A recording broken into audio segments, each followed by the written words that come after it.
Učinki telesne vadbe na zdravljenje različnih rakov so danes zelo dobro znanstveno potrjeni.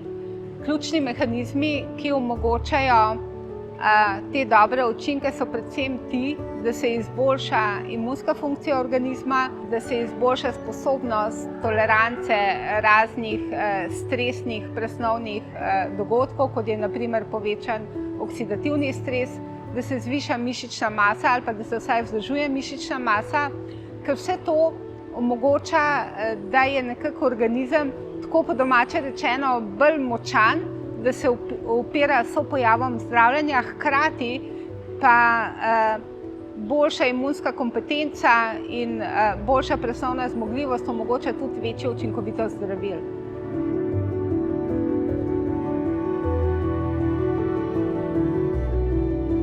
Zelo dobro je, da bolnik giba ves čas, kadar ni nekih kontraindikacij proti gibanju. Ker s tem, ki je ves čas aktiven, pravzaprav na nek način vzdržuje oziroma preprečuje upad funkcionalnih tkiv telesa, ne samo mišic, ampak tudi drugih organov in seveda omogoča, da so učinki zdravljenja večji. Ker je ponavadi zdravljenje naporno, bolnik je utrujen, mora bolnik imeti motiv, da se lahko giba. Zato je dobro, da se tega zaveda in da takrat, ko dobi zdravljenje, da se ne uleže v posteljo in čaka, da bo minilo. Ne, nasprotno, takrat mora biti aktiven tako nekako do zmerne utrudljivosti. Vsekakor je tisto merilo, da si ne škodi to, da ni pretirano utrujen. Če je pretirano utrujen, naj se mirno usede. Seveda obstajajo pa tudi kontraindikacije in kontraindikacije so na primer vročinska stanja, potem nekontrolirane okužbe, kjer rabi telo res mir, da si opomore.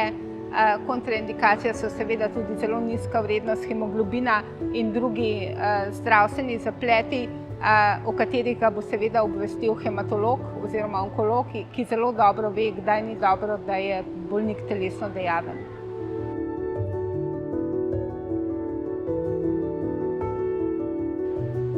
Splošna pravila za telesno dejavnost po WHO oziroma po Svetovni zdravstveni organizaciji seveda veljajo tudi za hemato-onkološkega bolnika.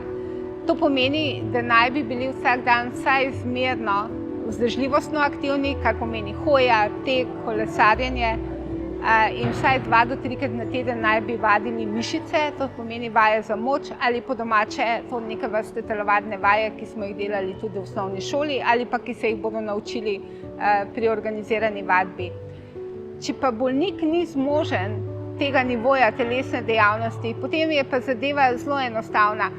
Malo je bolje kot nič. Ko izbiramo tip telesne vadbe, je bolj smiselno, da se na začetku orientiramo v vadbo za mišice, ker tisto, kar telo najbolj potrebuje, je mišična masa, ker s tem dobimo največ presnovnih učinkov in potem se temu postopno dodajajo tudi vzdržljivostne oblike vadbe, dokler ne pridemo do nekih splošnih priporočil, ki veljajo sicer za zdrave, ampak nič hudega, če ima nekdo večjo kondicijo, lahko vadi tudi več kot toliko, samo da ni pretirano utrujen.